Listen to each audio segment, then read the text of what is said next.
po niya na yung mga tusanati karong cha mga kay Philippines jadi kan may bay na tayo kamjay tayo tuwang nong mori ni ba ada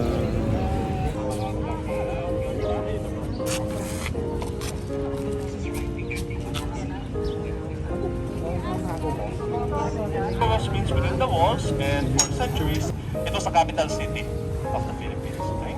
So from here, we'll now walk to the gate, to this area, no? To the shaded area. So the area where we are now is Plaza Moviones, the outer portion of the fort, which used to be the parade grounds of the soldiers. So along the area, you'll see chambers for storage of arms.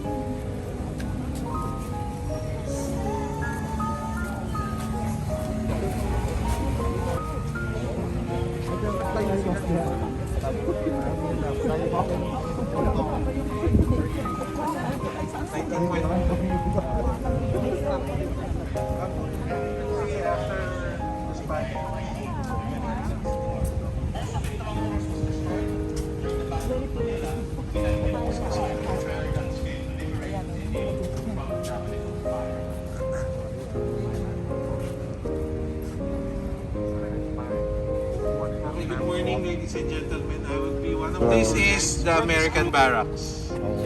This was built during the time when the Americans were here.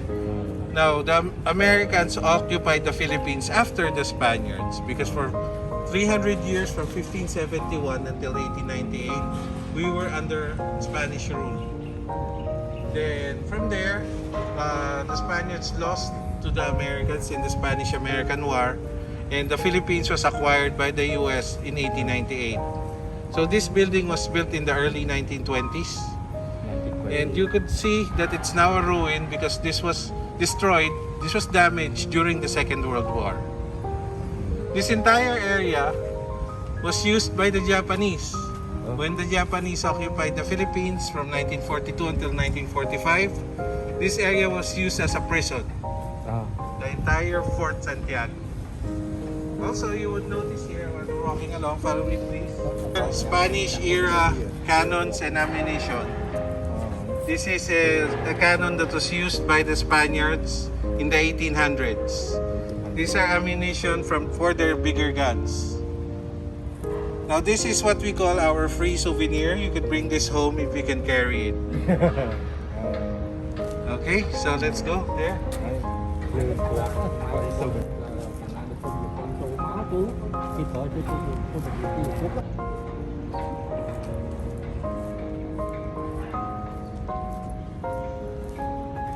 So this is the move of the greater city of Intramuros. Intramuros is Manila during the Spanish era. When you say Manila during the Spanish regime, it is within the walls of Intramuros. Intramuros is a walled city. It's a 64 area city surrounded by a 4.5 kilometer wall.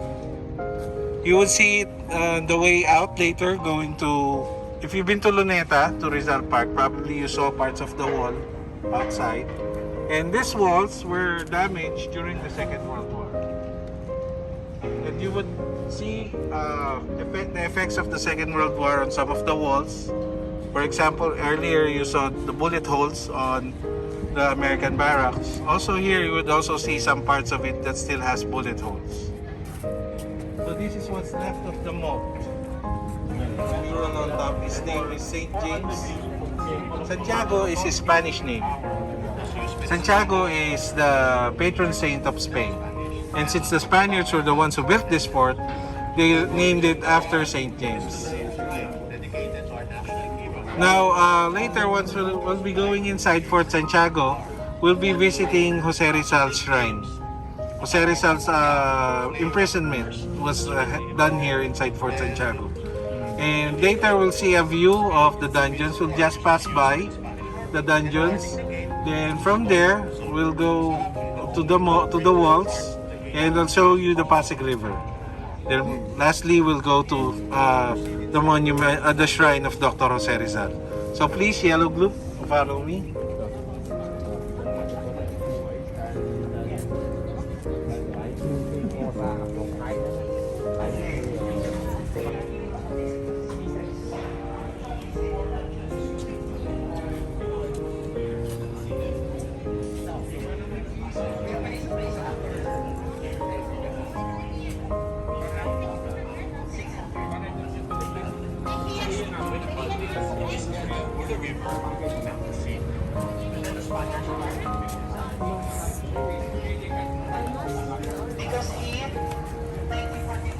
We're at Plaza Moriones, the area where the American barracks was located.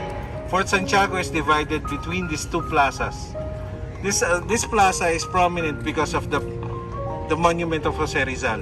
Jose Rizal is the Philippine national hero, and as I've said earlier, he was imprisoned here for 2 months inside Fort Santiago before he was brought to his execution site in Rizal Park.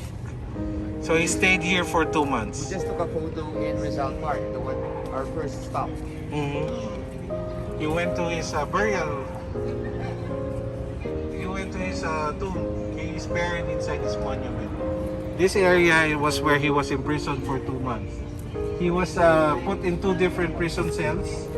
First here in this area. Later I will be visiting it. Then I will show you the other prison cell. So the 600 bodies have been buried there since 1945. Yes, sir. The inside is long. It's just short, sir. Just this entire area. But the people cannot go inside. No, sir. Because there's water inside. Especially if it's raining, it gets flooded.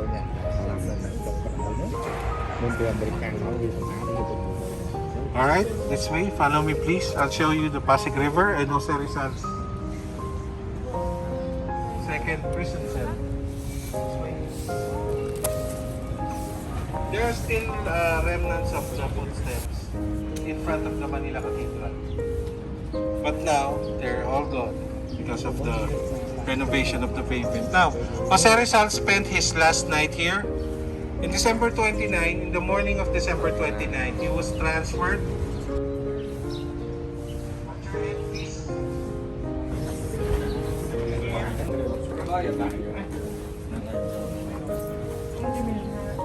Okay, this is a replica statue of the Guardia Civil. The Guardia Civil were the Spanish era policemen. And in this particular case, it's called the Guardia Civil Veterana. The Guardia Civil Veterana are former soldiers who, when they retired, they chose to become policemen, part of the police force. And this gentleman, you would notice, Opo, dati naman kasi yung